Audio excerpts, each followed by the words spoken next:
So if we do a pocket door like right here, there's a vent right here on the other side. So if we're gonna lose that vent completely, we'll have to move it out. But if we do a pocket door right here, which a 30-inch pocket door, we'll need a 61-inch opening for a rough opening.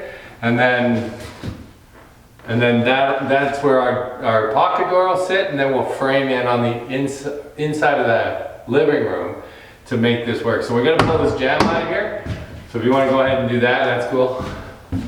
So if you're joining us for the first time, I'm Rob. I'm working on this site with my son Matt here, and this video is part 2 of this renovation project of a 1950 style townhouse military row housing. We're focusing on framing and drywall in this video. If you missed the first part, which was demolition, I'll put a link right up top here. But before we can get into that, the owners have asked us to create a half bath on the main, in addition to the open concept kitchen we've already created. So we're gonna do a little bit more demo, and then we'll jump right into the framing and drywall of these main floor upgrades.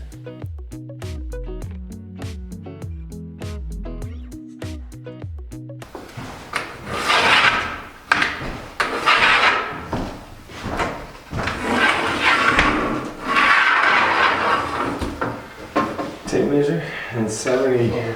So we'll do a rough opening of, it's a 30-inch pocket door, so 60 plus 1 for the pocket door width. So 61 inches by 7 foot 1 is 85 inches. 84 plus 1 is 85 inches high. And that'll be our rough opening cutout size. The thing will be right in the hallway then, the door, not between the kitchen and the hallway.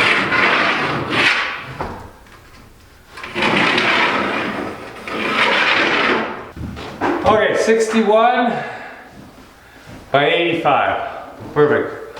Now we just gotta cut it out.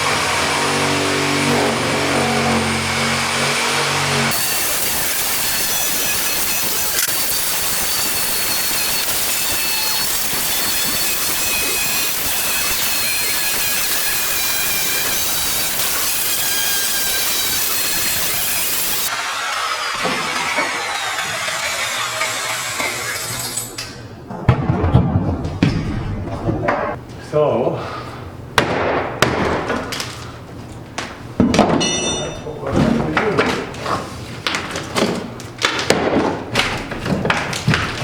Oh, I get that. Garbage.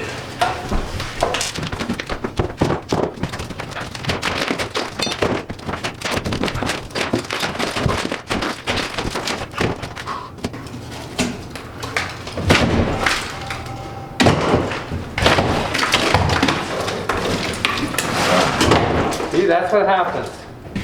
You don't wear gloves, you get cut, you get hurt. Ah!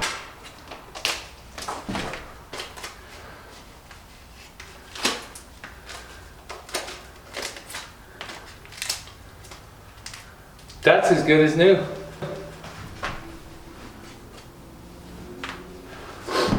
Thanks. Should have had them from the start. I don't know if I can get my finger in that one now.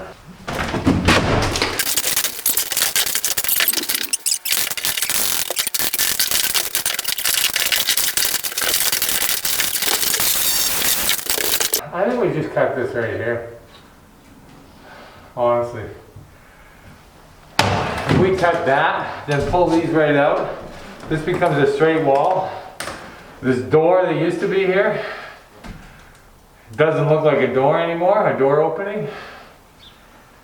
I think that's what we should do. That's the key when you're doing this kind of stuff. You have to kind of improvise as you go.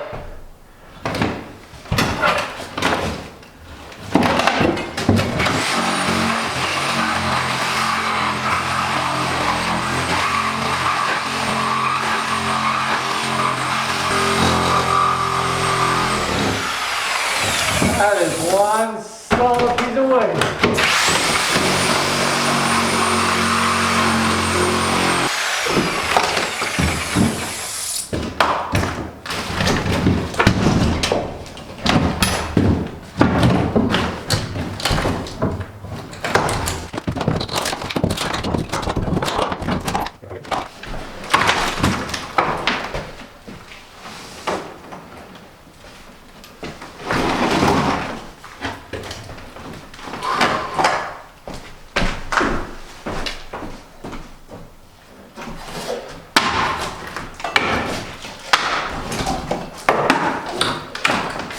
Here's what we're kind of dealing with now. We've got the opening cut on one side. We went 61 inches wide by 85 high.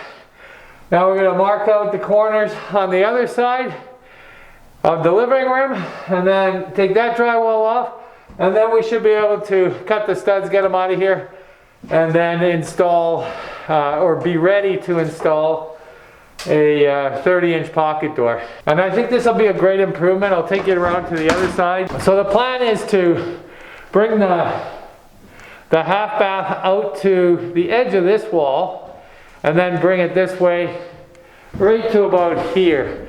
So basically we're just going to have a toilet right there and a sink on this side, accessible through a pocket door on the other side. I think that's the best scenario, just to get a bit of a half bath on the main. And it'll help this place out as it desperately needs.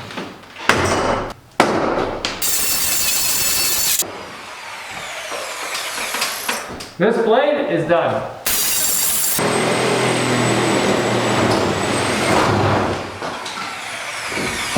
Yeah.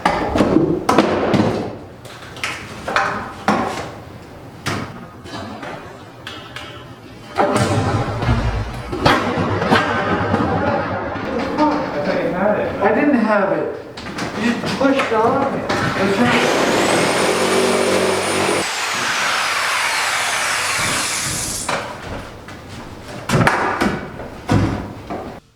Okay, demolition is finally complete and we can start the process of framing. I'm starting here in the half bath and I'm using steel stud 2x3 framing in order to gain a little bit of space. The reason I'm not using wood here is I find 2x3 studs tend to warp more often than not. So framing with steel studs is not much different than wood. The only difference really is you're not building the wall first and then standing it up. You are doing each stud individually. It's still spaced out, 16 on center, but as you'll see, I do the bottom plate, then the two end studs, and then the top plate, and then I fill in the wall studs at 16 inch on center.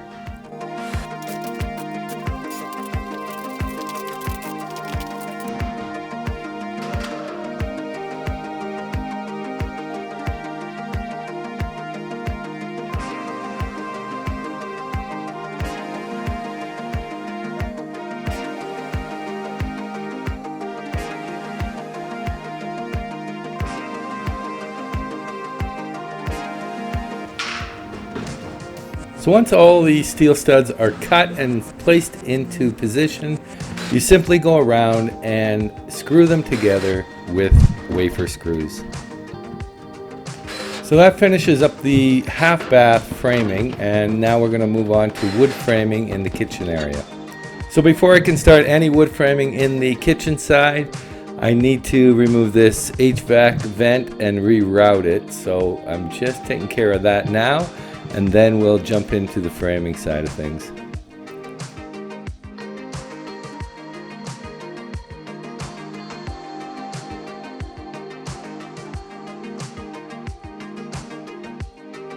So alright guys, we're back. We had a little bit of a technical glitch with the camera, but we are back now. We have rerouted the HVAC and now we're going to frame out the bulkhead above the island, and then we're going to board these walls off. Here I'm just building the wall for the bulkhead on the one side. Basically exactly like building a wall, but shorter. 16 inch on center for your studs. Put it all together and fasten it into position.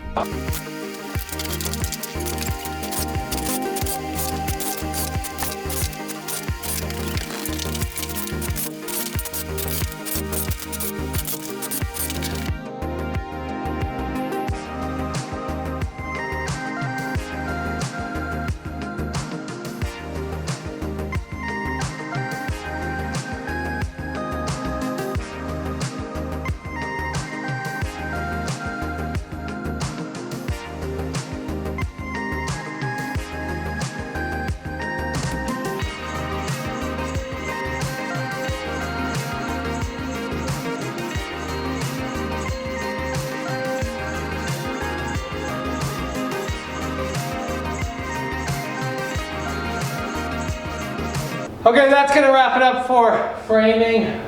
I did some steel framing in here as well as some wood framing.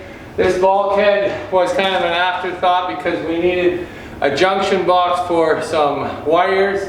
So we decided to do a couple LED pots in a bulkhead above the island. So one of them will act as a junction box and then it'll jump to the other pot light. And that'll give it a nice feel. The only thing I don't like is we had to jump the bulkhead out about 6 inches into the dining room side. But I think it'll flow okay with the overhang of the countertop that's coming on in the kitchen. So I think we are ready to start drywalling.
Okay, so that completes all the new drywall that's going in. Only about 6 sheets. So now we're gonna go ahead and mix up some all-purpose mud and start taping all this, getting the corner beads on. So when I'm starting to tape, what I like to do is cut all the corner bead first. I typically put a 45-degree angle on each bead, especially when I'm coming into a 3-way corner, such as the bulkhead here. So I go ahead and cut all my corner bead to length first, and then mud it into place, and then I work on the tape joints.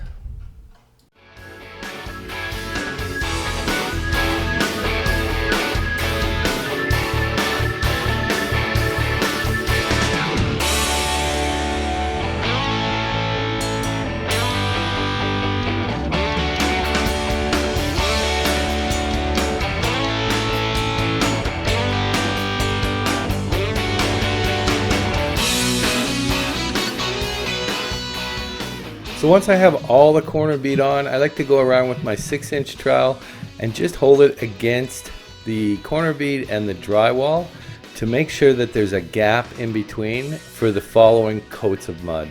And you don't need much of a gap, but there should be just a sliver of a gap to allow the next coats of mud to be applied.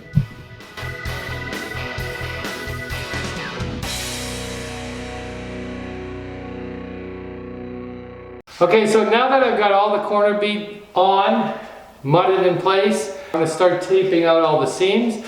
I'm going to use a paper tape. I'm not using fiberglass tape. Paper tape is a better way to go. Maybe not as strong as fiberglass tape, but definitely easier to work with. So if you're going to tape, I suggest using paper tape over fiberglass tape.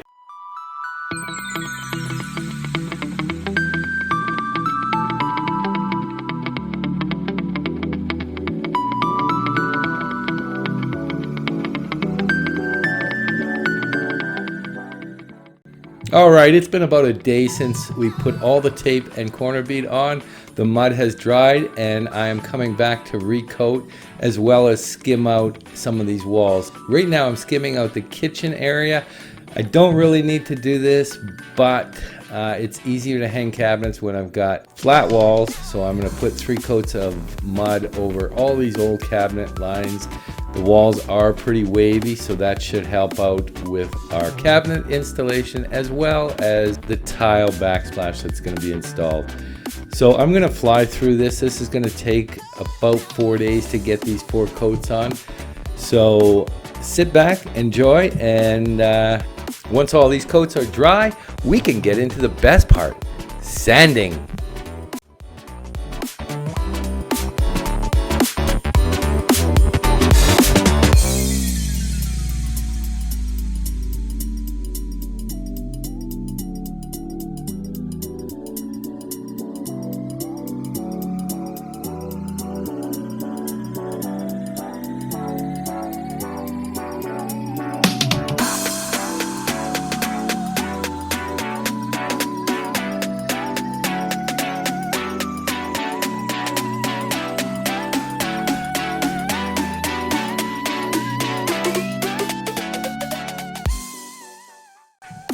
So it's been a solid 4 days of mudding. I'm now down to the last day. I need to sand these walls out.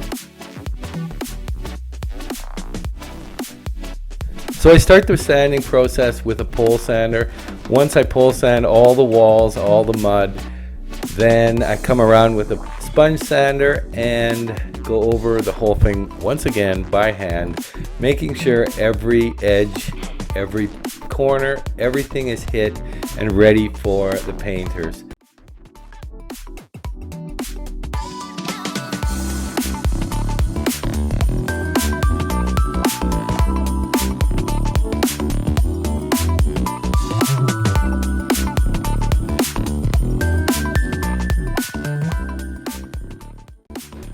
And if you've made it this far in the video, my hat's off to you. It has been a long one, but we appreciate it. And if you like the video, make sure you hit the like button. Don't forget to subscribe and stay up to date on this remodeling project and many more to come. And I hope to see you all on the next video. Peace.